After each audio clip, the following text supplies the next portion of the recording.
hero. You were an X-Man. You were the X-Man. Deadpool and Wolverine is the latest entry in this summer of sequels, trying to rake in big bucks at the box office. Inside Out 2 is now the highest grossing animated movie ever.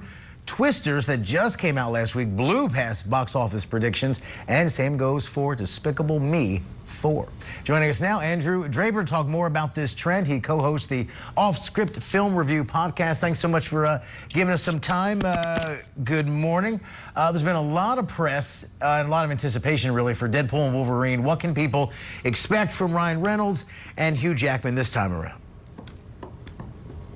People are really excited for this. It's a big franchise film. We haven't really had a new Marvel film in quite some time.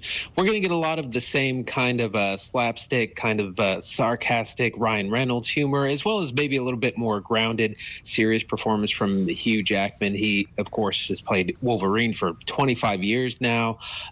Beloved character. People are going to have a lot of fun, and the tickets are already selling out.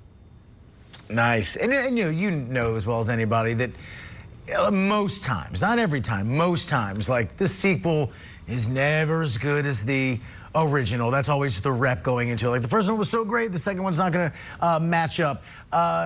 What about these recent releases makes them stand out? And if you love the first one, does the second one really match up?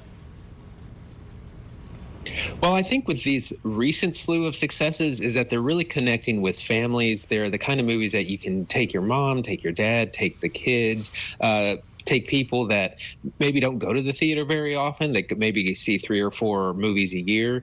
That's the kind of people that are coming out to these. And if you can connect with families in these 4-quadrant films, you're going to make a bundle.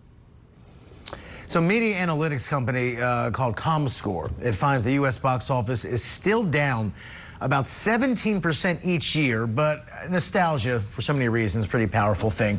It puts butts in seats. So coming releases that are coming up next, like Beetlejuice or Joker 2, hold a candle to the success that we're already seeing. Are we just at is this trend where it's just getting warmed up?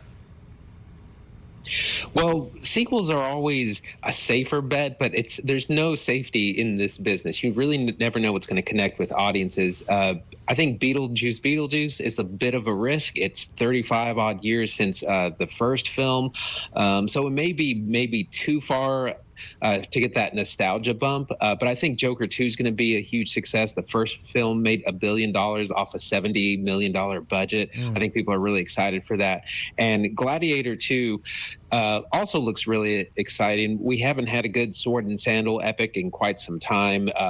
Gladiator is a beloved property that was huge when it came out. And if you wait just long enough that the nostalgia kicks in. But if you only do it maybe 10 years after, it's a weird middle place where not enough time has passed, but also too much time. But when you get to this far, I think audiences are really going to come out and support it.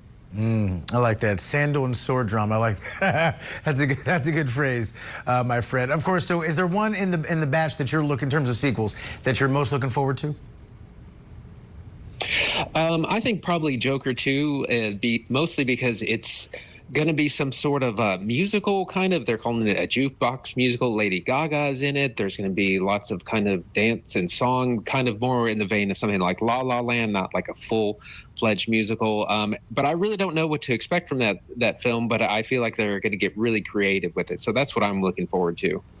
All right, a lot of good stuff coming down the pike. Andrew Draper, co-host of the Off-Script Film Review podcast. Thanks so much for giving us some time, man. Enjoy your weekend.